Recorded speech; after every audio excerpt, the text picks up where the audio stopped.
Stojkovic goes the wrong way, and Ghana are going the right way. Hey guys, welcome back to the channel. As usual, I am your host Sellssi, and we're reporting live here from the Stadium 974, the stadium that is going to be dismantled, built with 974 shipping containers. It will be dismantled, and dismantling work has begun. If you can check the top of the stadium right now, you can see that it has started, and this stadium will be dismantled, and then the parts given out to other countries that need it. Interesting thing they're being done by the state of Qatar. The last game played here was between Brazil and South Korea, where the Samba boys turned on the screw, turned on the are in the groove at the moment, and they will face Croatia in the next round. Whether they can make it, we'll see about that. But today we're going to talk about the Ghana Black Stars a bit here. TTS Okreku, the president of the Ghana Football Association, has stated that they will not rush into naming a successor. After reports made the rounds that Chris Hughton was the front runner, he says they will be calm in naming a successor for Otto Addo after Otto Addo stepped down. We're also going to talk about the future of the Ghana national team, the players that should form the core of it. We'll be running you through them here. As usual, subscribe if you have not. Click on the notification bell to get more updates. And when you click on the notification bell, make sure you select all notifications so that you'll be alerted anytime we bring you an update here. So we'll start off from the camp of the Ghana national team and the new coach of the Black Stars. KTS Okreku, in an interview with a Graphic Online, stated that he and his team will not rush into naming a new head coach of the Ghana Black Stars. Now, it's well known and well documented how Otto Addo got the job. He was not everyone's favorite because he was doubling his role as scout trainer of Dortmund and then the head coach of the Black Stars. Many people thought that he should focus on the Black Stars and make sure he gets the job done for us, but unfortunately it didn't pay any. They didn't listen to any of us and what we said or what the others said. They went ahead and appointed Otto Addo. Yes, things were topsy-turvy. We got a win in the World Cup, but in the end eliminated from the group stages. And since that elimination, the Black Stars has no coach. Assistant coach yesterday, George Boateng, was with beIN Sports with his pandatory role, which was announced before the tournament had begun, and the FA have said that he would not be in that pandatory role. Well, after Ghana's elimination, he has gone to take up that position. Nothing wrong with that though. But KTS Okreku has stated that they will not rush into naming a successor. Now, in an interview with Daily Graphic, Kurt said that no immediate assignment for the team.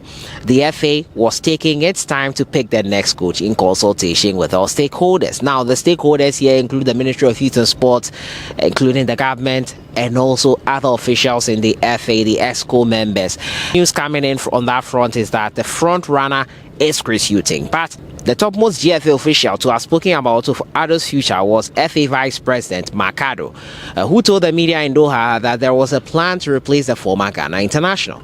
We knew the coach Otto Addo would be leaving. I'm curious to wonder if Otto Addo had done well, would he still have left the post? We said that after he qualified us, he would leave the post. He qualified us. He did not leave the post. I'm wondering if that would have been the case if he had done well. Well, we are just going through the process. It's a process, and you know the GFA works with different stakeholders in decision making. Like I said, the first thing is to get our report quickly and have a meeting with our stakeholders. Now, reports indicate that technical director to Otto Addo, advisor actually, Chris Hughton, he's an Irishman and of Ghanaian descent. He's a favorite for the job. He's part of the Black Stars team in Qatar. He was part of them. Experienced Hughton, a former coach of Tottenham Hotspur, Newcastle, served as advisor to Otto Addo when he was appointed, and is already familiar with the players and has a good working relationship with the FA. Should he be the one who takes over the helm? Many of you are in support of that. Some of you are also saying he was part of the team that failed. Why should we trust him?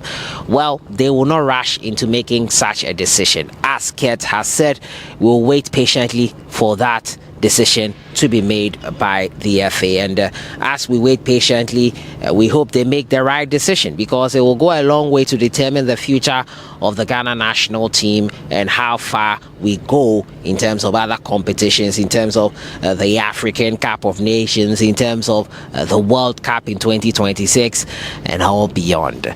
Congratulations to Morocco. I think their coach has become the first African to lead his team into the knockout phases, into the quarter-final phases.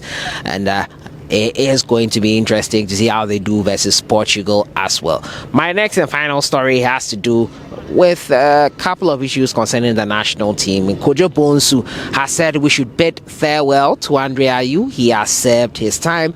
Now, according to him, the experienced attacker has paid his dues to the Black Stars and must be giving a befitting farewell. Today, Ayew has done well for the country, looking at his achievements for the country since he joined the national team. But honestly, he is weak, not in the best shape.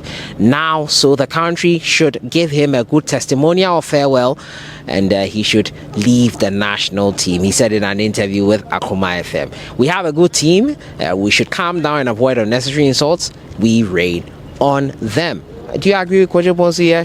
Do you think it's time for him to pack his bags and leave the Ghana national team?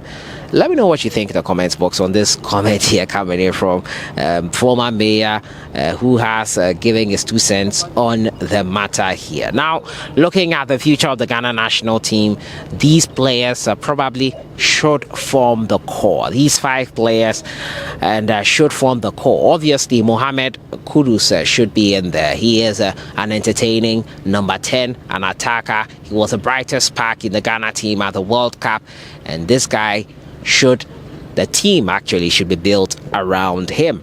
Gideon Mensah as well at left back, 24 years of age.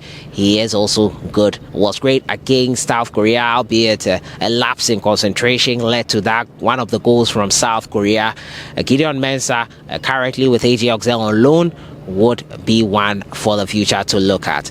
Kamaldeen Sulemana, also another one we should look at, 22 years of age. Start Ren Wenger did not have 80 minutes at the World Cup until the final game versus Uruguay, and we saw why he should be in the team. Salis Abdul Samed is also another player we should look closely at. This guy slotted nicely into the Ghana national team midfield. His calmness on the ball, his composure, it was exemplary, and I think this guy will be one for the future. He will be possibly a replacement for the likes of Thomas Partey should they move on. He's just 22 years of age. And finally, Mohamed Salisu, a Rolls-Royce defender he is being called. This guy will also be amazing for the national team. Should we build the core of the team around these players, I think we should have a good future ahead of us. So that has been it for today, talking to you about the reorganization or demolition work being done here at the Stadium 974 here in Qatar, Doha, after the final game here in the round of 16 was played. That was Brazil versus South Korea. We are not going to rush to appoint a new head coach. That's according to the GFA president. Andre Ayew should be moved on, and the stars in which the Black Stars should be built around. Your thoughts in the comments box on everything. I'll see you guys in the next one. Reporting here from Doha, Qatar, Sellssi.